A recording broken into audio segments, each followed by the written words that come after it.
Bonjour, on est ici à Beauvoisin sur la place du Temple qui est en cours de rénovation avec Madame le maire, Madame Mylène Kézac. Madame Kézac, où en sont justement les rénovations de cette place du Temple? Alors on en arrive à la fin et je suis bien contente. Vous voyez, c'est pratiquement terminé. Il reste quelques petites finitions, mais bon, on voit le bout. Je suis bien satisfaite. Alors il y a encore la toiture qui doit être retravaillée, c'est ça? À la toiture du temple, vous parlez. La Oui. toiture du temple, oui, c'est à l'étude. On a eu l'architecte des bâtiments de France qui est venu faire des relevés pour voir où en était la toiture. Donc il n'y a pas vraiment une urgence au jour le jour, mais c'est un bâtiment historique classé, donc il faudra à un moment donné refaire cette toiture. Alors vous venez de voter justement votre budget 2021. Qu'en est-il à Beauvoisin? On sait que c'est une commune qui est pauvre, qui est pas mal endettée. Quelle est votre marge de manœuvre pour cette année? Alors, pendant 2 ans, nous ne voulons pas recourir à l'emprunt. Donc, il va falloir que l'on fonctionne avec ce qu'on appelle notre fonds de roulement, notre épargne, autrement dit.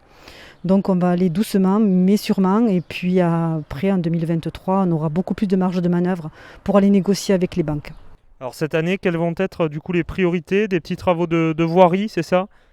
Euh, Quelques vraiment petits travaux, c'est surtout qu'il nous faut arranger l'école, puisqu'on a une création de classes et il nous faut faire des aménagements dans des classes qui étaient occupées précédemment par la restauration scolaire. Donc il va déménager ailleurs et on va récupérer nos classes pour pouvoir aménager. On va changer aussi le mode de chauffage de l'école élémentaire qui est énergivore et qui est au fioul.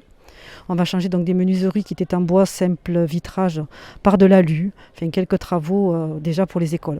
Les écoles, c'était justement un casse-tête. Expliquez-nous un petit peu plus concrètement quelles ont été les solutions qui ont été choisies. Alors dans l'urgence, les solutions choisies, c'était de récupérer les 2 salles occupées par le restaurant scolaire pour en faire 2 classes. Et pour l'an prochain, donc, on va construire 2 classes supplémentaires, ce qui nous laissera une marge de manœuvre, je pense, assez large pendant quelques temps. Ça permettra de voir venir. Rappelons que Beauvoisin est une commune jeune qui attire chaque année de nouveaux couples et donc de nouveaux enfants dans les écoles. Il y a un projet de nouveau restaurant scolaire également qui est en cours, je crois, pour 2022. Oui, c'est ça. Pour 2022, nous avons lancé la maîtrise d'œuvre.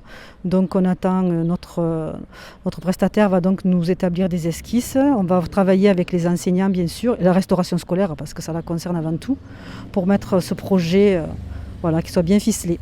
Là, l'enjeu, c'est vraiment de gagner, de faire vite. C'est vraiment une course contre la montre que vous jouez. Oui, bien sûr, puisque là, en attendant, bien sûr, les enfants mangent dans la salle polyvalente et du coup, les associations sont pénalisées. Et le but, c'est que ça aille assez vite pour que justement les associations puissent réintégrer la salle polyvalente. Il y a une problématique également à Beauvoisin, c'est le manque de foncier. C'est ce qui vous a contraint à faire ce choix de construire cette restauration scolaire sur le parking de la salle polyvalente. C'est ça, on n'a pas du tout de foncier, le PLU n'est toujours pas révisé. On aurait bien aimé le lancer, mais là, c'est pas possible parce que ça, c'est quand même un coût important. Et donc, on n'a pas de foncier, à proximité des écoles du moins, et on ne peut pas faire aller les enfants à l'autre bout du village pour manger, bien évidemment. D'accord, merci Mylène Kézac. On va suivre tous ces dossiers de près.